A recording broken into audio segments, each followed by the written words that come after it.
आपका कारण किन कारणों से टिकट कटा आपने? भाई साहब मैं भी यही जानना चाहता हूँ, इसीलिए मैंने प्रेस कॉन्फ्रेंस करी कि शायद प्रेस के माध्यम से वो मुझे बता दे कि मेरा टिकट क्यों काटा है। आपका अगला कदम क्या होगा?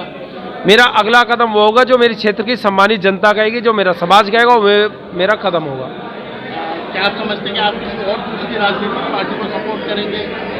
मैं अपने समाज को सपोर्ट करूंगा और समाज का जो कद्दावर व्यक्ति समाज में टिकट पे चुनाव लड़ेगा मैं उसका सपोर्ट करूंगा। उन्हीं का ऑफिस के ठीक पीछे एक महिला कर्जा लेके मकान बनाती है और उसका मकान इसलिए रोक दिया जाता है कि वो पैसे नहीं दे पाती है। आज वो महिला बहुत बीमार है, मेरे ऑफिस आती है, रोती है, मैं कुछ कर नहीं पा रहा हूँ। मैंने ऊपर भी लिखा, उसने मनीष सिसोदिया जी तक कंप्लेंट पहुँचाई और उसके ढाक के 3 बात, उस पर कोई कार्रवाई नहीं।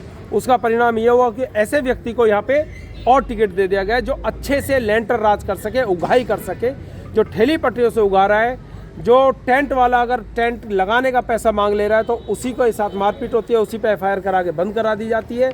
उसका पूरा परिवार मेरे पास आता है, रोज तब लगता हुआ वो अपनी कंप्लेंट कराता है। इस तरह के लोग जो होटल वालों से पैसे उगाते हैं और वो पैसे मांग लेते हैं तो उनका चालान करा दिया जाता है, धमकाया जाता है। उनकी रिकॉर्डिंग्स मैंने अभी अंदर बैठ के आप सबको सुनाई भी है, उनकी कंप्लेंटें भी आपको दिखाई है। भाई जैसे कि आपका दावा पूरी विधानसभा के कार्यकर्ता, जो पार्टी के कार्यकर्ता, वो भी आपके साथ है, जनता भी आपके साथ है, तो क्या आप अब पार्टी से इस्तीफा देंगे या फिर चुनौती के रूप में आपने ये प्रेस वार्ता की है? कि ये मैंने चुनौती उनको दी है पूर्ण रूप से कि अगर ये कार्यकर्ता आपको उठा सकते हैं, बना सकते हैं, जमीन से ला करके सिंहासन पे बैठा सकते हैं, तो ये वही कार्यकर्ता है जिसने तुम्हें बैठाया है, वो पटकना भी जानता है। तो माना जा सकता है कि पार्टी के खिलाफ जो उन्होंने टिकट दिया उसके खिलाफ जो है मनोज जो है मैदान में उतरने वाले हैं। देखिए जो कार्यकर्ता यहाँ के कहेंगे मैं उस पर काम करूंगा, क्योंकि मेरी रीढ़ की हड्डी है। आपकी गाड़ी में पार्टी में शादी में जाते हुए देखा है, मैंने अपनी आंखों से देखा, मैं आपको वीडियो फुटेज दे दूंगा छोड़ लोगी। तो मैं ये कहना चाहूंगा कि क्या सिर्फ एक ही चेहरा था, वो भी हमारी विधानसभा का नहीं था, हमारे समाज का नहीं था। तो इस पे पार्टी गौर करे, अगर समय है पार्टी आए, विधायक जी से बात करे, हम पार्टी के साथ, अगर हमारे विधायक जी पार्टी के साथ होते हैं तो हम पार्टी के साथ हैं और दिल और जान से पार्टी के साथ खड़े रहेंगे। लेकिन सबसे पहले विधायक मनोज कुमार जी से बात करें। धन्यवाद।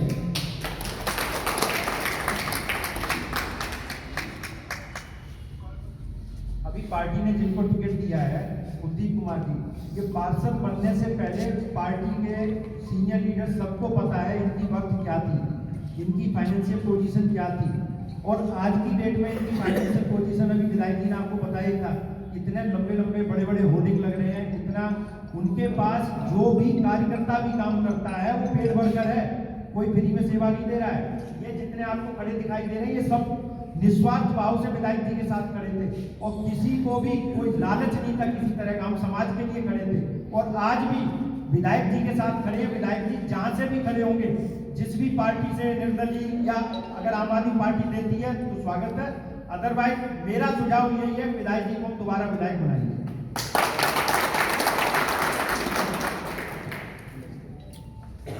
मैं मंजू राघव, विधानसभा अध्यक्ष महिला विंग। मैं ये जानना चाहती हूँ पार्टी से कि मनोज जी का टिकट किस बेस पर काटा गया है।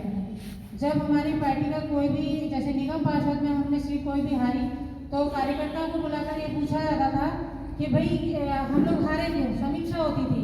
तो मैं ये पूछना चाहती हूँ कि मनोज जी की टिकट काटने से पहले कार्यकर्ताओं को क्यों नहीं बुलाया गया, हमें क्यों नहीं सूचित किया जाता है किसी के बारे में, टिकट काटते हैं क्यों नहीं बुलाते हैं, पता होना चाहिए ना हमें वॉलंटियर होने के नाते।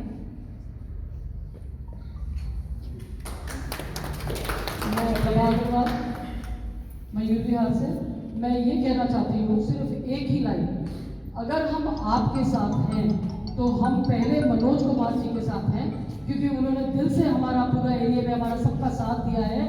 हमको बहुत बड़ा सेटबैक लगा है इस बात का, हमको बहुत बड़ा सेटबैक लगा है इस बात का कि मनोज जी का टिकट कर दिया। अगर हम आपके साथ हैं तो सिर्फ मनोज जी की वजह से हैं और किसी वजह से नहीं। धन्यवाद।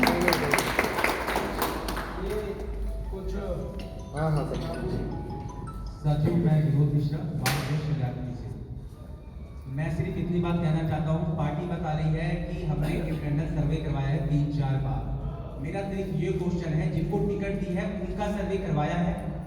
अगर उनका सर्वे करवाया है तो आप मेरे साथ कल्याणपुरी में चलिए, वो वहाँ से निगम पार्षद है।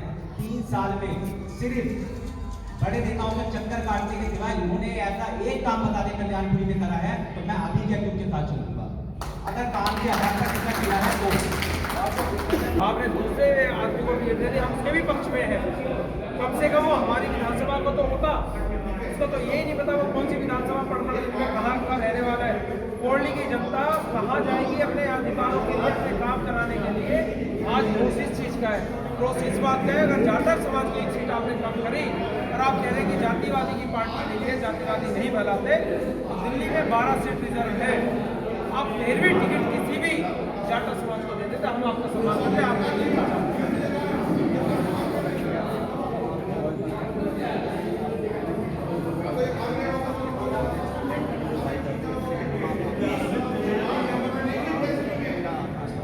देखिए, जनता ने कंप्लेंट करा रखी है थाने के अंदर, उनके ऑफिस के पीछे एक महिला का मकान बन रहा है, उस महिला ने पैसे नहीं दिए तो आज उसका मकान पे 8-10 नोटिस चिपका दिए गए हैं और वो इतनी ज़्यादा बीमार है। ठीक कल्याणपुरी के पार्षद के ऑफिस के ठीक पीछे वो मकान है, आप जाके पूछे उस महिला से, उसकी बाइट भी ले, उसका घर भी दिखाएं कि कैसे कर्जा लेके उसने घर बनाया, बस पैसे ना दे पाई, जिसके कारण एनसीडी ने उसका घर तोड़ने के लिए नोटिस लगा दिया। मेरे पास वो एविडेंस है कि टेंट वालों से पैसे उगाही करते थे, उन्होंने देने से मना कर दिया, तो उसी पे फर्जी केस बनवा के अपना पद का दुरुपयोग करते हुए फर्जी केस बनवा के उसको जेल किया। वो सारे एविडेंस हमारे पास में, जो मैंने अभी अभी क्या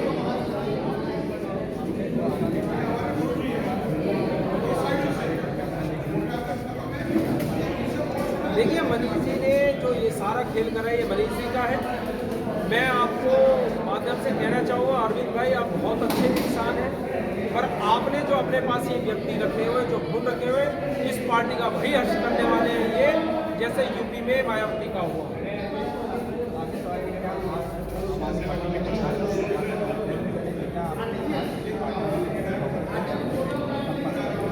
देखिए, मैं प्रचार की बात नहीं है, आम आदमी पार्टी का प्रचार करूं। जब मेरा समाज का अपमान किया है, आज मेरे समाज को पूरी तरह से शर्मसार किया है, मैं प्रचार करूंगा। देखिए, जो क्षेत्र की सामान्य जनता कहेगी मैं वो काम करूंगा, जो उनका आदेश होगा मैं उसको करूंगा।